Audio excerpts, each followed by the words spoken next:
আসসালামু আলাইকুম my page Ali's cake baking. আশা করি সবাই খুব ভালো আছেন। আলহামদুলিল্লাহ আমিও খুব ভালো আছি। তো এই কেকটি নিয়েছিলাম একটা রিপিট ক্লায়েন্ট।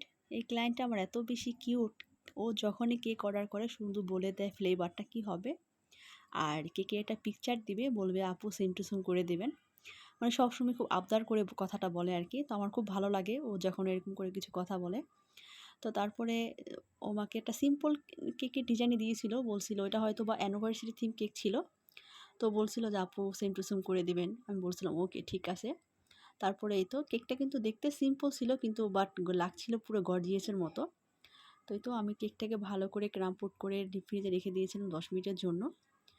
তো ডিপ ফ্রিজে রাখার যদি সময় থাকে তাহলে অবশ্যই আধা ঘন্টার জন্য নর্মাল ফ্রিজে রেখে দেবেন, এতে দেখা যায় স্মুথ একটা ফিনিশিং আসে। আর সময় কম থাকলে ডিপ ফ্রিজে রেখে দেবেন 10 মিনিটের জন্য, অন্তপক্ষে 10 মিনিটের জন্য। তো তারপরে এই তো আমি সুন্দর করে একটা ফিনিশিং দিয়ে দিলাম। উপরে আমি সুন্দর করে একটা ফিনিশিং দেওয়ার পরে সাইডে একটা স্ক্র্যাপার দিয়ে ফিনিশিং দিলাম। তারপর যেই মানে ক্রিমটুকু উপরে উঠেছিল সেটা আমি একটা প্লেট নাইফ দিয়ে সুন্দর করে উঠিয়ে নিলাম হালকা হাতে। তো জোরে চাপাচাপি করা যাবে না, এটা হালকা হাতে উঠাতে হবে। তারপরে এতে ফিনিশিং দেওয়ার পরে আমি একটা হার্ট শেপ এঁকে নিয়েছি কেকের উপরে। তারপর আমি কিছু ক্রিমের মধ্যে রেড কালার করে নিয়েছি। লাল টুকটুকে একটা কালার ছিল, কিন্তু কালারটা কিন্তু আসেনি ক্যামেরাতে, আমি জানি না কেন আসেনি। তবে কালারটা কিন্তু টুকটুকে লাল কালার ছিল। তো আমি একটা ছোট্ট স্টার নজল দিয়ে এই পুরোটা মানে হার্ট শেপটা ভরে দিব। আমাকে রেফারেন্স পিকটাতে যেমন ছিল তো সেম টু সেম করে দিতেছি। পুরোটাই আমি সুন্দর করে ভরাট করে দিলাম। এই তো আমার ভরাট করাটা শেষ।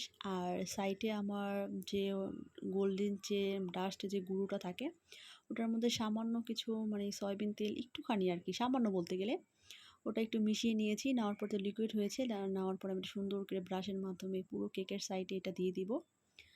তো যেমনটা ছিল আর কি কেকের, তেমনটাই আমি করে দেওয়ার চেষ্টা করতেছি। তো এই তো সুন্দর করে আমি এটা ভালো করে এঁকে নিয়েছি। নেওয়ার পরে কেকের উপরে যে মানে সাদা যে হোয়াইট সুগার বল থাকে সেটাকে আমি সুন্দর করে এই তো ছড়িয়ে দিলাম পুরো কেকটার গায়ে। অফ স্ক্রিনে আমি নামটা লিখে নিয়েছি। আমার হ্যান্ড রাইটিংটা অত বেশি ভালো না, তাই আমি অফ স্ক্রিনে সবসময় নামটা লিখি। তো এই তো আমাকে যেটা লিখতে বলছিল আমি সেম টু সেম লিখে দিয়েছি। আর কেকের পুরোটা গায়ে আমি হোয়াইট সুগার বলগুলো দিয়ে দিব। প্রথমে ছোট ছোট সুগার বলগুলো আমি দিয়ে দিলাম, তারপরে আবার যে মিডিয়াম সাইজের যে সুগার বলগুলো থাকে সেগুলোও দিয়ে দিব। এই তো আমার কেকের ফাইনাল লুক।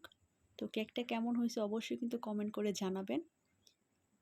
তো এই তো সবাই ভালো থাকবেন, সুস্থ থাকবেন। আল্লাহ হাফেজ।